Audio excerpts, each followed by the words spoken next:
Question de M. Christ. Merci Monsieur le Président. Ma question porte sur l'aménagement de la RN 83 dans le Haut-Rhin. Entre l'Espagne et le Benelux, le seul tronçon routier nord-sud sur un itinéraire situé à l'est de la Saône, non aménagé aux normes autoroutières, se situe entre Colmar et Sélestat. Cet axe de 12 km est particulièrement fréquenté et davantage encore depuis l'entrée en vigueur le 1er janvier 2005 de la LKW Maut, taxe sur les poids lourds de plus de 12 tonnes empruntant les autoroutes allemandes. Ce dispositif a conduit à un report de trafic sur la RN 83 de l'ordre de 2000 camions par jour. Selon les statistiques de la DRE Alsace, 11 700 poids lourds, plus 6% en un an, 51 250 véhicules légers, plus 1,5% en un an, empruntent désormais ce tronçon quotidiennement. Il est de ce fait saturé et particulièrement accidentogène. C'est à ce titre qu'il est prévu depuis de nombreuses années une transformation de la RN 83 en autoroute, l'A35. Ce dossier est ainsi sur la table des pouvoirs publics depuis 1974. À cette fin, depuis novembre 2002, de nombreuses réunions placées sous la responsabilité du préfet du Haut-Rhin ont été organisées pour arrêter, dans la concertation avec les collectivités territoriales et les élus locaux, des partis pris d'aménagement. Deux options d'aménagement ont été particulièrement étudiées, l'aménagement sur place de la RN 83 et la réalisation d'un tracé neuf. Le 2 mai 2005, les partenaires aux discussions actent le principe d'une solution d'aménagement intermédiaire. Un tracé neuf au droit des collectivités le plus proche de l'actuel RN 83 est retenu, le reste du tronçon faisant l'objet d'un aménagement sur place. Concrètement, cette solution répond à la fois aux impératifs de sécurité, à travers une fluidification du trafic et aux attentes des populations riveraines en matière de réduction des nuisances. C'est ainsi que les deux communes les plus directement exposées à ces nuisances doivent être contournées par l'est à Ostheim et par l'ouest à Guémar. L'ancienne RN 83, conservant un rôle de desserte locale, évitera ainsi des reports de trafic importants sur la route du vin, très fréquentée par ailleurs.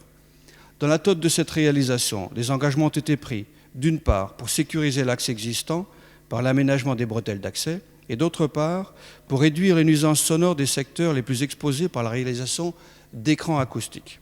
Aujourd'hui, alors que les conclusions du Grenelle de l'environnement ont été rendues, il importe que ce dossier puisse être relancé. Vous l'aurez compris, Monsieur le Ministre, cet axe autoroutier n'est pas stratégique uniquement pour le centre Alsace, mais bien pour l'ensemble des bassins économiques situés entre le Rhône et le Rhin. Avec un trafic journalier supérieur à 60 000 véhicules, il importe que ce tronçon, reliant Colmar et Sélestat, puisse assurer un écoulement dans des conditions optimales. Les collectivités territoriales, les élus locaux, les acteurs économiques du secteur se sont mobilisés depuis plusieurs années, de façon exemplaire et sereine, pour qu'une solution de consensus soit trouvée dans ce dossier. Les riverains de cet axe ainsi que le bassin de vie local attendent, depuis plus de 30 ans, la réalisation d'une autoroute qui permette d'assurer un écoulement du trafic dans de bonnes conditions de sécurité, avec une réduction maximale des nuisances. Leur exaspération et leur détermination ont atteint un niveau tel que des actions plus énergiques sont à attendre. Aujourd'hui même, les élus du secteur rencontrent Monsieur le Préfet du Haut-Rhin pour exprimer la détermination des acteurs de terrain à obtenir des avancées significatives sur ce dossier. C'est la raison pour laquelle, Monsieur le Ministre, je vous demande de préciser les intentions des pouvoirs publics concernant la réalisation de cet aménagement routier, maillon essentiel dans la politique d'aménagement du territoire. Merci. Monsieur le Ministre, mes chers collègues, faites des questions un peu plus courtes parce qu'il faut qu'on puisse tenir dans le planning. Monsieur le Président, messieurs les députés, monsieur le député, cher Jean-Louis Christ, nous avons, début octobre 2008, relancé l'élaboration des programmes de modernisation des itinéraires du réseau routier national qui prendront le relais du volet routier des contrats de plan.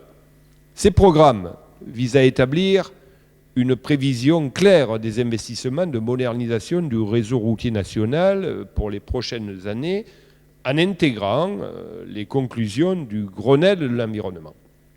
Le calendrier d'aménagement de la liaison entre Colmar et Sélestat pourra être précisé dans ce cadre, monsieur le député. Le préfet de la région Alsace vient de nous transmettre la liste des opérations qu'il juge prioritaires pour les années à venir. Après un examen de l'ensemble des propositions à l'échelle nationale, Il sera prochainement mandaté pour engager les négociations conclusives des programmes de modernisation d'itinéraires, bien sûr avec les collectivités territoriales.